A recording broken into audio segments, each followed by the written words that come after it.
Hey, it is Deborah Fryer, and today we're on day 40. I can't believe it. We're on day 40 of my Facebook Live video challenge.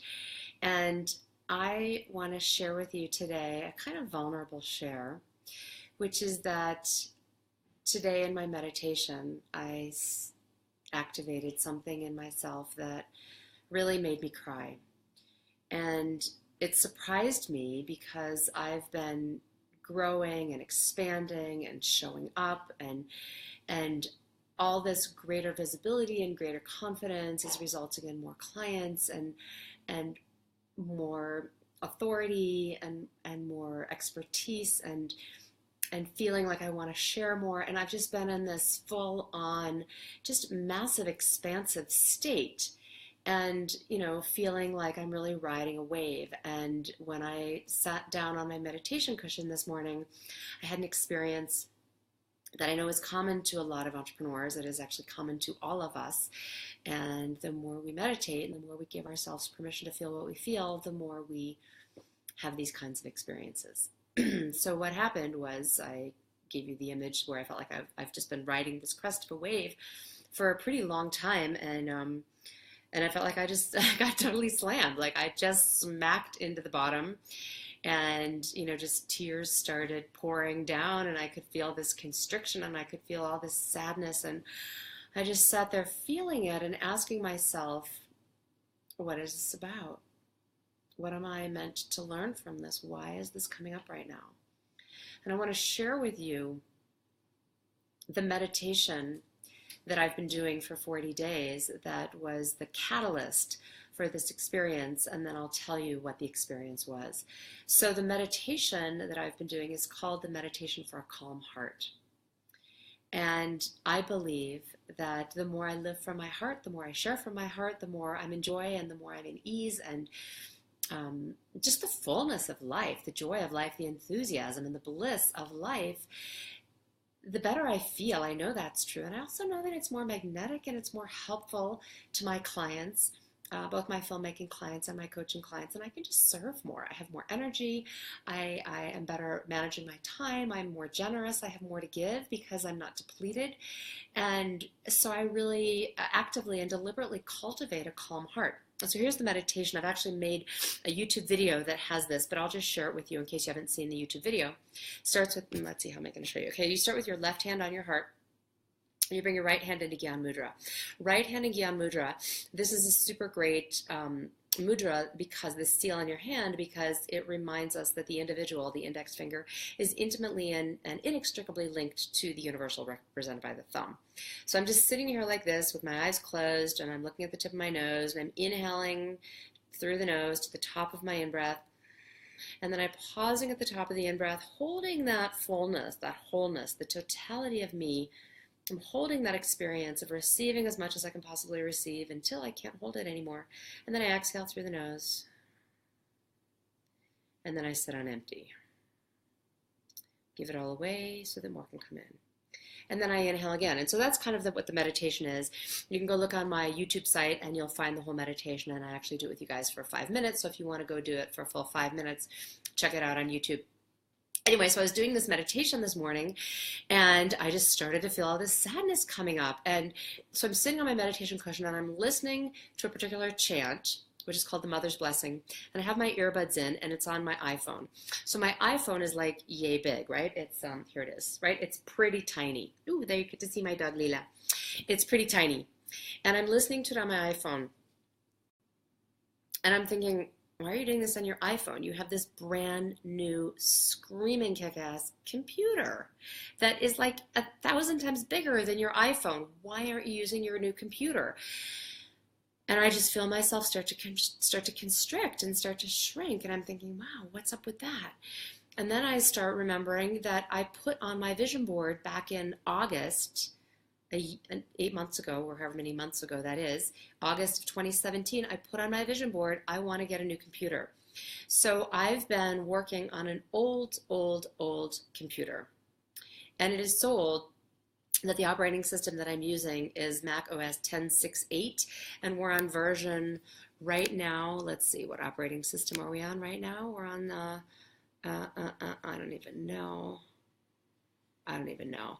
But we're on some operating system right now that is like, 7 years later. So I've been working on this super old computer because, 6 years ago I was in scarcity and I didn't feel deserving. And I had this I can't afford it mantra going through my head. So, I realized last year after I broke six figures in both of my businesses and I was just like crushing both of my businesses and loving them. And I had as much work as I could handle. I decided I'm going to get a new computer. So I put it on my vision board. I'm going to get a new computer.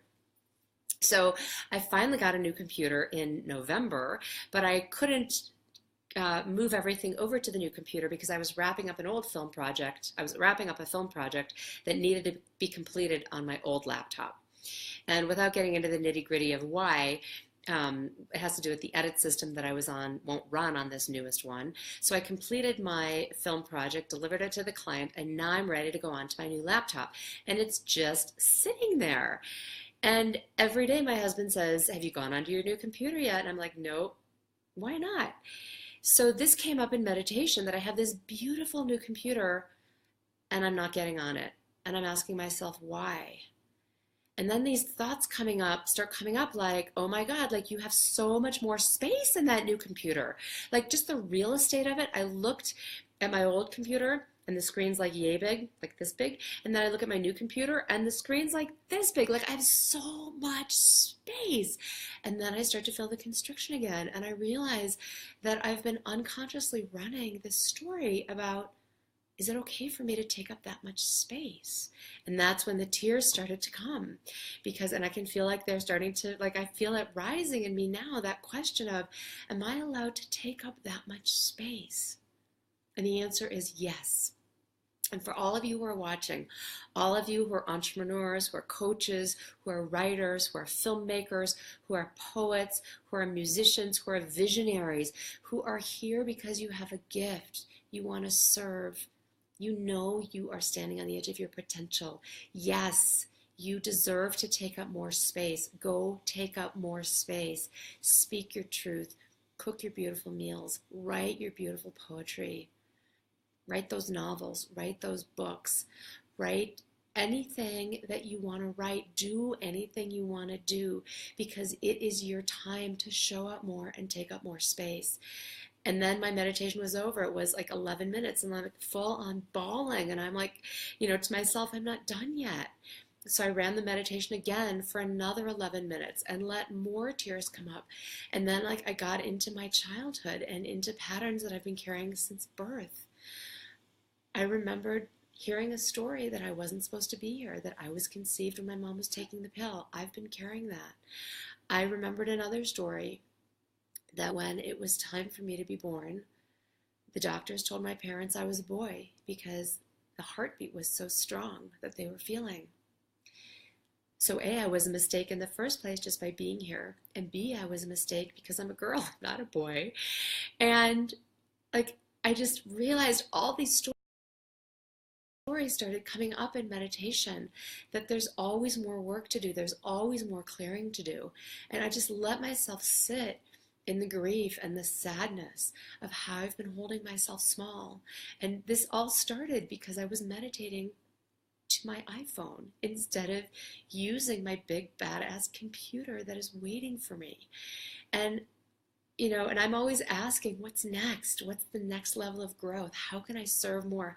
How can I show up more? And that's what came through for me this morning in my meditation, was realizing that I've been doing something to stay small, which is I've been afraid to get onto my new computer because it's so big, it's so beautiful. It feels like such a luxury for me to have this giant screen. And I've already bought it. I've already paid for it. I've already paid off the credit card. It's sitting on my desk. It's just waiting for me. And so from today on, I am going to start using my new computer. I'm going to start taking up more space. And that's an invitation to you too. How do you want to take up more space today? How do you want to give yourself permission to grow and to be bigger than you've ever given yourself permission to be before? Because the truth is, you're growing anyway, and it's taking a ton of energy for you to stay small. You can just put that energy that you're using to stay small into your bigness, into your creativity, into whatever it is that you're birthing next. that's what I want to share. I just came from a Kundalini yoga class, which is why I'm all in my white.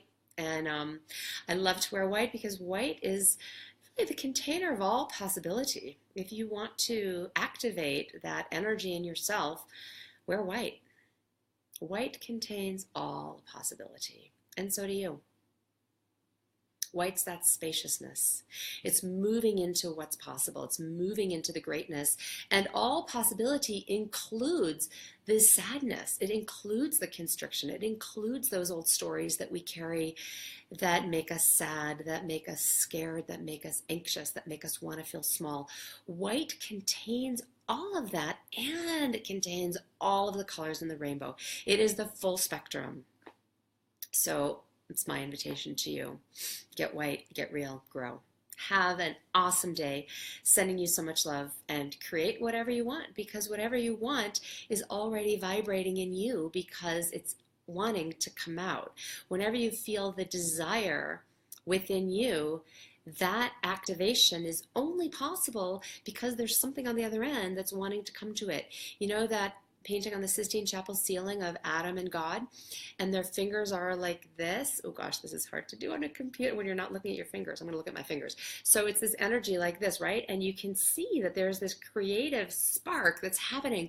It's true for you too. When you have a desire inside of you that's to write a book, or to meditate, or to cry, or to make a Facebook Live video, or whatever your desire is, you feel the desire inside, and that desire in you is activating something that's vibrating, and it is going to connect. It is magnetically attracting the exact same thing from outside, and eventually they're going to meet, and then bam, something's going to happen. So sit with your desire. Amplify your desire, consolidate your desire. That's where your power is.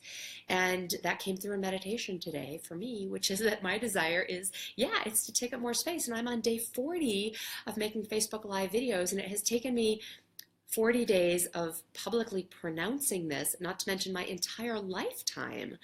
You know, like sometimes it takes a long time to get to the place of realizing, okay, it's time.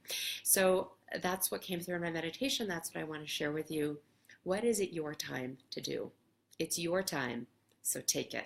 Have an awesome day. Much love. See you tomorrow.